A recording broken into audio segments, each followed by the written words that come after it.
오늘도 이곳에 함께 모여 하나님께 예배드리고 계신 여러분 모두에게 우리 주님의 은혜와 평화가 넘치시기를 바랍니다. 지난번 1장에서 여호수아와 이스라엘은 하나님께서 그들에게 약속하신 땅 가나안을 정복하기 위해서 전쟁을 준비했습니다. 그리고 2장으로 넘어와서 오늘 이스라엘은 그 정복 전쟁을 시작하기에 앞서 가나안 땅의 첫 성읍인 여리고 성에 정탐꾼들을 보내어 그곳을 염탐하려 합니다. 그런데 문제가 생깁니다. 그 정탐꾼들이 여리고 성에 잠입하기 위해 그 성읍에 사는 라합이라고 하는 여인의 집에 들어갔는데 그 어떠한 여리고 시민이 그들을 보고 여리고 왕에게 그 사실을 알리게 되죠. 그래서 여리고의 왕이 그 라합이라고 하는 여인의 집에 사람들을 보내게 되어 이스라엘의 정탐꾼들이 발각될 위기에 처하게 됩니다. 그러한 내용이 이 2장의 내용입니다. 그 2장의 내용 중에 오늘 우리는 여리고성에 잠입한 이스라엘의 정탐꾼들이 여리고 여인 라합의 도움을 받아서 그녀의 집 지붕에 널린 삼대에 숨어서 여리고 왕이 보낸 사람들의 눈을 피하는 장면까지만을 살펴보도록 하겠습니다. 여러분, 먼저 그 장면에서 우리가 눈여겨볼 부분은 그 이스라엘의 정탐꾼들이 여리고성에 잠입해서 자신들의 임무를 완수하기도 전에 그들이 잡힐 위기에 처했다는 부분입니다. 여러분, 지난주에 여호수아와 이스라엘은 이 정복 전쟁을 앞두고서 서로를 밀어주고 끌어지기를 다짐하면서 철저하게 준비를 했었죠. 그리고 하나님께서도 그들과 함께 하실 것을 지난주에 약속하셨습니다. 그래서 그런 지난주까지의 내용만을 보면 이제 이스라엘이 그 땅을 정복하는 일은 아주 평탄하게 진행될 것이라고 생각이 될 수 있습니다. 하지만 그런 우리의 기대와는 다르게 그 정복 전쟁의 첫 시작부터 일이 삐걱대기 시작합니다. 여리고성에 군대를 보낸 것도 아니고 그저 정탐꾼만을 보냈는데 벌써 그들이 발각될 위기에 처하죠. 지난주까지만 하더라도 이제 이스라엘은 승승장구할 것만 같은 분위기였는데 갑자기 분위기가 180도 바뀌어서 오늘은 위기의 상황을 맞닥뜨립니다. 그럼 그러한 이야기의 흐름이 어떤 의미를 가졌을까요? 우리가 나아가는 길이 그렇게 철저한 준비를 했음에도 불구하고 때로는 우리가 뜻하지 않은 막다른 길에 빠질 때가 있음을 의미합니다. 그럼 여러분, 그러한 상황이 우리 앞에 닥칠 때 우리는 어떠한 반응을 보여야 할까요? 우리는 그때 당황할 필요도 걱정할 필요도 없습니다. 그런 막막한 상황 속에서도 우리는 그저 우리와 함께 하시는 하나님을 의지하면서 그 순간에 내가 할 수 있는 일들을 해나가면 됩니다. 왜 그렇습니까? 말씀드린 대로 그 순간에도 하나님께서는 우리와 함께 하시기 때문입니다. 여러분, 오늘 이스라엘의 정탐꾼들이 위기에 빠진 이 상황은 하나님께서 함께 하시는 중에 일어난 일이죠. 무슨 뜻입니까? 하나님께서 허용하신 일이라는 것입니다. 그래서 여러분, 뒤에 가서 보면 그 정탐꾼들이 라합의 도움으로 무사히 자신들의 임무를 마치고 이스라엘 진영으로 돌아가지 않습니까? 하나님께서는 이 막다른 골목처럼 보이는 곳에서 그들을 위한 길을 이미 준비하고 계셨다는 뜻입니다. 그러니 우리는 우리에게 그 어떠한 막막한 상황이 찾아오더라도 당황하거나 좌절할 필요가 없습니다. 그렇게 우리의 힘으로는 어떻게 할 수 없는 그때가 바로 하나님께서 역사하시는 때이기 때문이죠.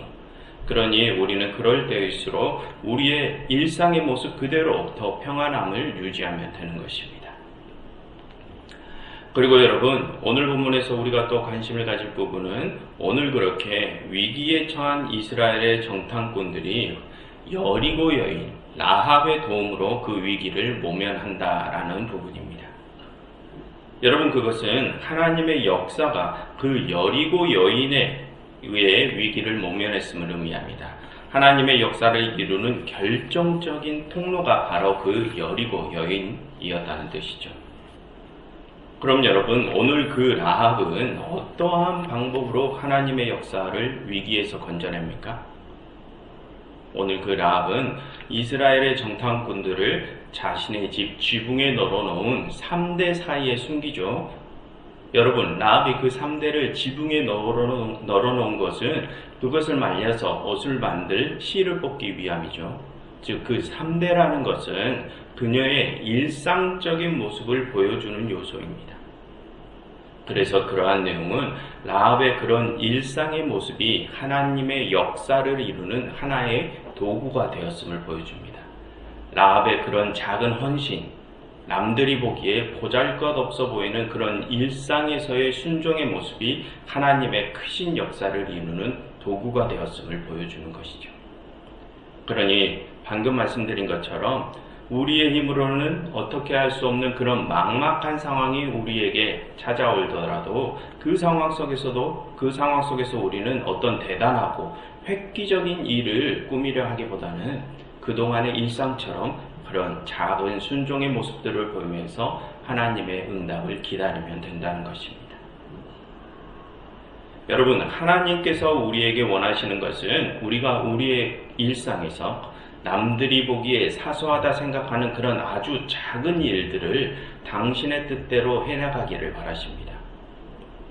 우리가 길을 가다가 쓰레기를 줍는다든지, 옆을 지나가는 노약자분들을 부축해 준다든지, 또는 맛있는 것을 함께 나누어 먹는다든지, 힘들어하는 친구가 있으면 그의 고통을 함께 나누고 그를 안아준다든지, 그런 모습을 하나님께서는 우리에게 바라시죠.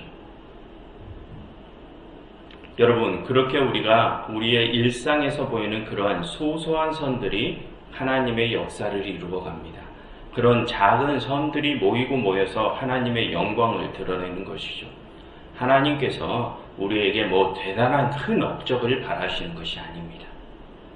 오늘 본문에서 우리는 그것을 또 생각해 볼 수 있습니다. 그리고 오늘 본문에서 우리는 그렇게 하나님의 역사를 이끈 그 라합이라는 여인에 대해서 좀 더 자세히 살펴볼 필요가 있습니다. 그 이유는 이 이야기의 주인공이 바로 그 라합이기 때문입니다. 여러분, 이 사건에서 이스라엘의 정탐꾼들은 별 업적이 없죠. 그들은 이 라합이라는 여인의 도움으로 위기를 모면할 뿐 그들이 별다른 주요한 일을 하지는 않습니다. 그리고 여리고 왕이나 그 왕이 보낸 사람들도 이 이야기에서 별다른 일을 하지 않습니다. 그들은 이 라합이라는 여인의 기지에 따라 이리 갔다 저리 갔다만 할 뿐 그들도 역시 별 중요한 인물로 등장하지 않죠. 이 여리고 정탐 사건의 주인공은 바로 라합입니다. 그럼 여러분, 그 라합이라는 여인이 도대체 어떠한 존재이고 어떠한 행동을 했는데 그렇게 하나님의 역사를 이끌어 나가는 것일까요? 여러분, 먼저 우리가 그 라합에 대해서 살펴볼 부분은 그 여인의 이름이 열린 곳이라는 뜻을 가졌다는 것입니다. 그래서 고대 유대인들이 이 여호수아를 읽으면서 그 라합이라는 이름을 들었을 때는 그들은 그녀의 이름을 성적인 것과 연관해서 생각을 했을 것입니다.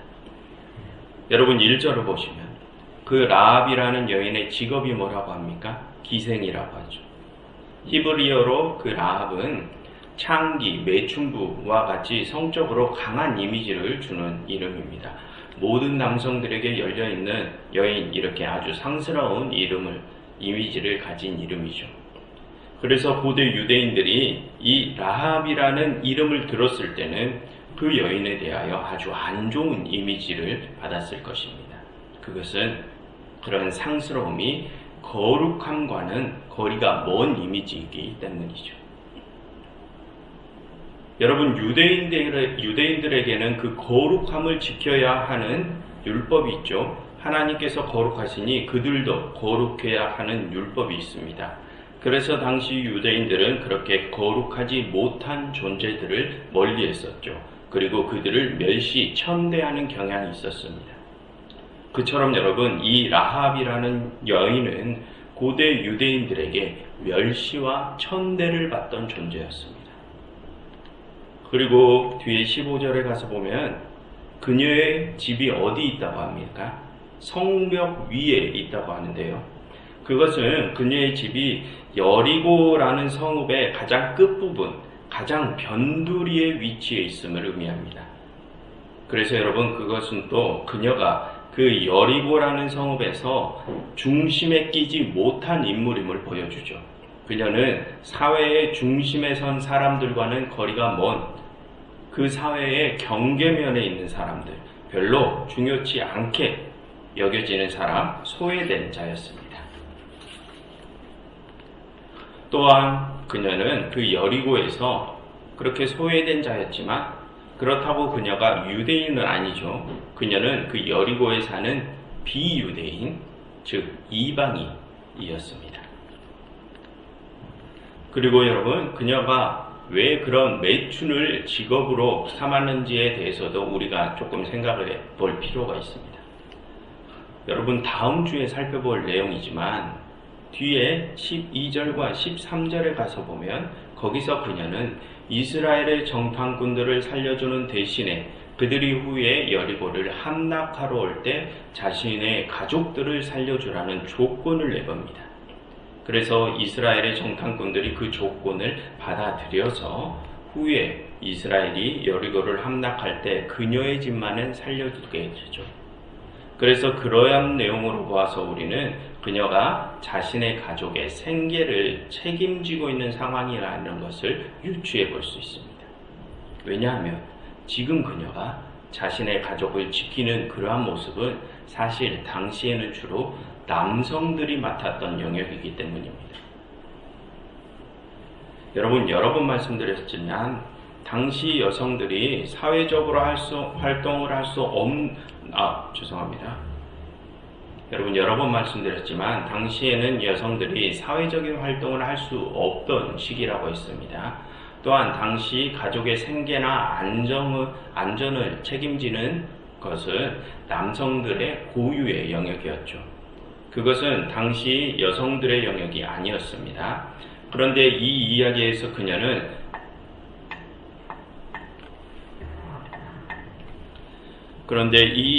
그녀는 자신의 가족들의 안전을 책임지고 있죠.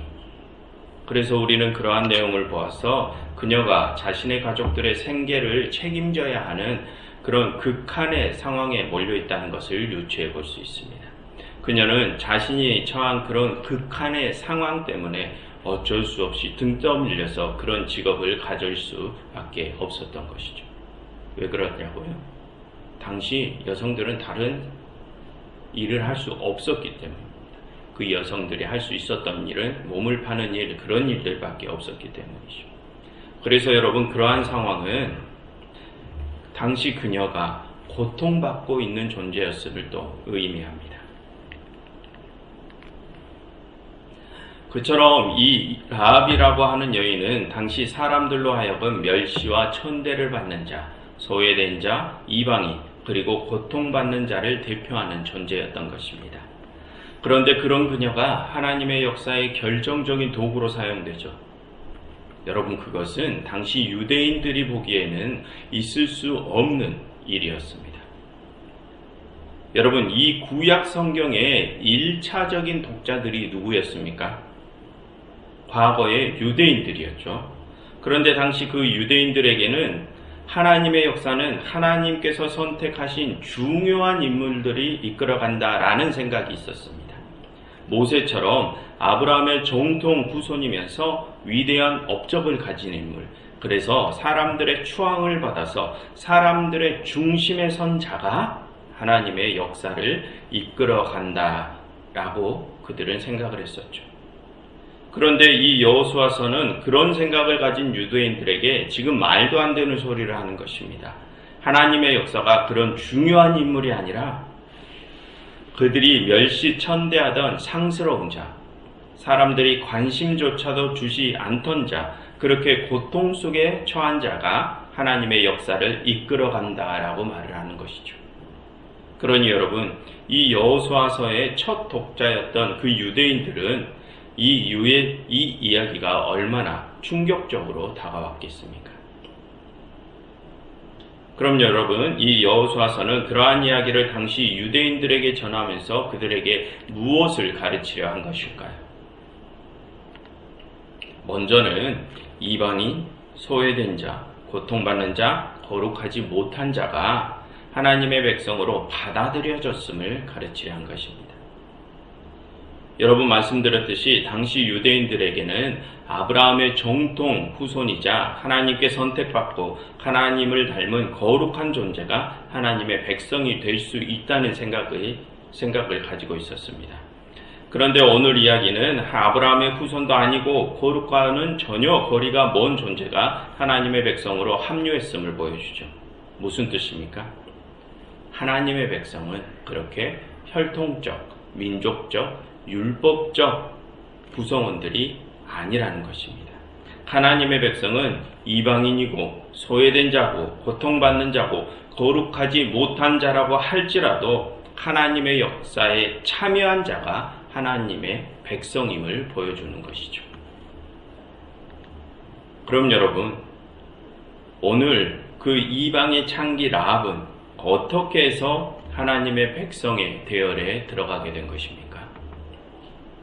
여러분 8절을 보시면 거기서 라합은 이스라엘의 정탐꾼들에게 여호와께서 이 땅을 너희에게 주신 줄을 내가 아노라 라고 말하죠. 그리고 9절에서 그녀는 또 여호와께서 너희를 어떻게 출애굽시키셨는지도 다 들었다라고 합니다. 이스라엘에 대한 소문을 들었다는 것이죠. 그래서 10절에서 그녀는 그런 여호와가 진정한 하나님이시다라고 고백을 합니다. 여러분 그러한 내용은 그녀가 자신에게 다가오고 있는 하나님의 나라를 감지했다는 것을 의미합니다. 그래서 그 하나님을 자신의 하나님으로 받아들였음을 의미하죠. 그래서 그녀는 자신이 살던 여리고를 버리고 자신의 땅을 염탐하러 온 그 이스라엘의 정탐꾼들을 돕게 된 것입니다. 그래서 하나님의 역사에 참여하기로 그런 결정을 내린 것이죠. 그처럼 이 여리고 정탐 사건은 하나님 나라의 도래를 감지하고 그동안의 자신의 삶의 방식을 버리고 하나님의 백성으로 살고자 결심한 사람이 하나님의 백성이 될 수 있다는 것을 보여줍니다. 그리고 여러분 아까 그녀는 이스라엘의 정탐꾼들을 3대에 숨겨서 하나님의 역사를 도왔죠. 그녀는 자신의 일상의 모습으로 하나님의 역사에 참여했습니다. 여러분 그것은 그렇게 일상에서 하나님의 뜻에 순종하는 자가 하나님의 백성이 될 수 있음을 또 뜻합니다. 혈통적, 민족적 뿌리를 가진 자, 그리고 종교적 열성을 가진 자가 하나님의 백성이 되는 것이 아니라 일상에서 하나님의 뜻을 실현하며 사는 자가 하나님의 역사에 참여하는 자요 하나님의 백성이라는 뜻이죠. 여러분 오늘 이야기에서는 어떤 사람들이 등장했습니까? 이스라엘의 정탐꾼들과 라합과 여리고 왕이 보낸 사람들이 등장했죠. 그럼 여러분 그들 중에서 누가 가장 영민한 모습을 보였습니까? 여러분 먼저 이스라엘 정탐꾼들과 라합을 비교해 보면 오늘 그 이스라엘의 정탐꾼들은 라합의 도움 때문에 목숨을 건질 수 있었죠. 그들은 라합에게 자신들의 생명을 의존할 수밖에 없었던 처지였습니다. 그런데 여러분 그 정탐꾼들은 이스라엘 백성들입니다. 하나님께 선택을 받은 백성들이죠. 그래서 후대의 유대인들은 자신들의 그런 민족적인 혈통에 우월 의식을 가지고 있었습니다. 그런데 그런 선택받은 백성들이 오늘 누구에게 자신들의 생명을 의존합니까? 그들이 멸시, 천대하던 상스러운 이방인에게 생명을 의존하죠. 그리고 여리고 왕이 보낸 사람들과 또 라합을 비교해 보면 오늘 그 여리고 왕이 보낸 사람들은 라합의 말에 놀아나게 되죠. 여러분 그 여리고 왕이 보낸 사람들은 당시 여리고 성읍에서 가장 엘리트들을 이었겠죠. 그들은 여리고 성읍의 가장 중심부에서 활동하던 자, 문무에 가장 뛰어난 능력을 가진 자들이었을 것입니다. 그런데 그런 이들이 당시 모든 사람들이 무시하던 창기의 말에 놀아납니다. 역설적이면서도 해학적인 장면이죠. 그처럼 오늘 이야기는 모든 사람들이 그렇게 무시하던 한 상스러운 여인의 지혜가 자신들이 하나님의 선택을 받은 선민이라고 우월 의식을 가지고 있던 종교인들보다 더 뛰어나고 당대 최고 엘리트들의 지혜보다 더 뛰어남을 보여줍니다. 모든 사람들에게 무시받지만 하나님을 경외한 한 소외된 여인의 지혜가 종교적인 우월성과 제국의 창검을 압도했다는 것입니다. 어떻게 그럴 수 있었습니까? 그녀가 하나님의 역사에 참여했기 때문입니다. 오늘 이야기는 최종적으로 그러한 메시지를 후대의 유대인들에게 들려주려 한 것입니다. 여러분, 이 여호수아서는 바벨론 포로기에 쓰였습니다. 그 포로 생활을 하던 유대인들이 이 여호수아서의 1차 독자라는 것이었죠. 그럼 여러분, 오늘 본문이 그렇게 바벨론이라는 거대 제국에서 포로 생활을 하는 그 유대인들에게 무슨 말을 하고 싶었던 것일까요? 여러분, 열왕기나 역대기를 보면 왜 이스라엘이 바벨론에 멸망하게 됩니까? 그들이 하나님과 우상을 겸하여 섬김으로써 바벨론에 멸망한다고 그 열왕기나 역대기는 말합니다. 그들은 자신들이 하나님의 선택받은 백성들이라는 선민의식에 빠져서 자신들이 그 어떠한 잘못을 하더라도 하나님이 자신들을 구원하실 것이라는 신앙적 자만에 빠져 있었죠. 그래서 그들은 하나님을 섬기면서도 우상, 즉 하나님 이외의 세상적인 힘을 받아들였던 것입니다. 그 이유 때문에 그들은 400년이라는 긴 포로 생활에 들어가게 된 것이죠. 그럼 여러분, 그렇게 400년이라는 막막한 포로 생활에 처해진 유대인들에게 오늘 이야기가 하고자 하는 말이 무엇입니까? 너희가 가지고 있는 그런 선민의식이 너희의 생명을 책임져 주는 것이 아니다. 그리고 지금 너희를 압제하고 있는 그 바벨론이라는 거대 제국이 너희의 생명을 좌지우지하는 것도 아니다 라고 말하는 것입니다. 그럼 여러분, 무엇이 그들의 생명을 주관합니까? 오직 하나님만이 그들의 생명을 주관합니다. 그러니 너희는 그 하나님만을 경외하라. 그 하나님의 말씀만을 따르라. 그러면 그런 제국의 창검을 뛰어넘어 너희의 생명이 보존될 것이다 라는 말을 하려는 것입니다. 그럼 여러분, 지금 우리는 어떻습니까? 지금 우리에게는 과거의 이스라엘이 자신들은 그 어떠한 잘못을 해도 용서받고 구원받을 것이라는 선민의식에 빠져 있었던 것 같은 그런 모습이 우리에게는 없습니까? 그래서 우리도 하나님을 섬기면서도 세상의 논리와 질서를 함께 받아들이지는 않았습니까? 그리고 또한 그 세상의 질서에 맞추어서 우리가 살아가느라 지금 그 세상이 주는 커다란 압박을 받으면서 고통의 삶을 또 우리는 살아가고 있지는 않습니까? 여러분, 그런 우리에게 오늘의 본문은 말합니다. 너희의 생명은 너희의 종교적인 선민의식도 이 세상의 질서도 책임져 주지 않는다. 너희의 생명은 오직 하나님만이 주관하신다. 그러니 너희는 오직 그 하나님만을 경외하고 너희의 일상에서 그 하나님의 말씀에 순종하라 라고 말하는 것입니다. 그러니 여러분, 지금 내가 교회 열심히 다닌다고 해서 그것에 도취되지 마십시오. 또한 세상의 질서가 지금 여러분들을 압박하고 있다고 해서 그것에 절망하지도 마십시오. 여러분들의 생명은 오직 하나님만이 주관하십니다. 그러니 여러분들의 일상에서 그 하나님의 뜻에 순종하는 삶을 살아가시어서 이 세상의 창조주께서 주시는 온전한 생명을 누리시기를 간절히 바랍니다. 기도하겠습니다. 하나님, 저희가 오직 당신만을 경외함으로써 당신께서 주시는 온전한 생명을 영위하게 하시옵소서. 예수 그리스도 이름으로 기도드렸습니다.